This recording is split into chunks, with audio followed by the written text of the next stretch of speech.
യാത്രാക്ലേശത്തിന് പരിഹാരം.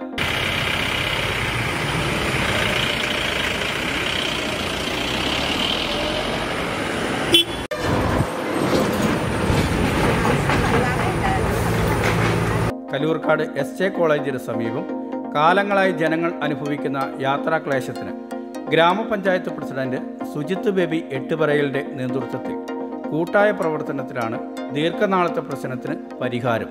സ്വകാര്യ വ്യക്തി 2.5 സെന്റ് സ്ഥലം വിട്ടു നൽകാൻ തയ്യാറായി, പകരം മതിൽ കെട്ടിക്കൊടുക്കണം. കലൂർക്കാടിന്റെ ഹൃദയഭാഗത്ത് ഇത്രയേറെ യാത്രാക്ലേശം മറ്റൊരു സ്ഥലത്തും കാണാൻ സാധിക്കില്ല. ബസ്സോ ടിപ്പറോ വന്നാൽ എതിർദിശയിൽ നിന്നും ഇരുചക്ര വാഹനമോ കാൽനട യാത്രക്കാർക്കോ സഞ്ചരിക്കാൻ കഴിയാത്ത അവസ്ഥ.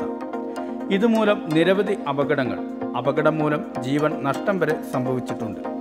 പ്രശ്നപരിഹാരത്തിനായി സ്വകാര്യ വ്യക്തി 2.5 സെന്റ് സ്ഥലം വിട്ടു നൽകാൻ തയ്യാറായി, പകരം മതിൽ കെട്ടിക്കൊടുക്കണം. ഗ്രാമപഞ്ചായത്തിന് ആവശ്യമായ ഫണ്ടില്ല. ടൗണിന്റെ ഹൃദയഭാഗത്ത് സ്വകാര്യ വ്യക്തി സ്ഥലം വിട്ടു നൽകാൻ തയ്യാറായപ്പോൾ ഗ്രാമപഞ്ചായത്ത് പ്രസിഡന്റ് സുജിത്ത് ബേബിയുടെ നാടിനോടുള്ള പ്രതിബദ്ധത, Jolly George നെടുങ്കല്ലിൽ, Saji Chacko Vattakkudy, Sunny George Paikkat, Paul Vattakkudy എന്നിവരുടെ കൂട്ടായ പ്രവർത്തനത്തിൽ ഫണ്ട് കണ്ടെത്താനും നിർമ്മാണം പൂർത്തീകരിക്കാനും തയ്യാറായി. നിർമ്മാണ പ്രവർത്തനത്തിന് ശനിയാഴ്ച തുടക്കം കുറിച്ചു. നിർമ്മാണം പൂർത്തീകരിച്ചാൽ 7.5 മീറ്റർ വീതിയുണ്ടാകും. മുൻപത്തേക്കാളും യാത്രാ സൗകര്യവും. News bureau, Kaloorkad.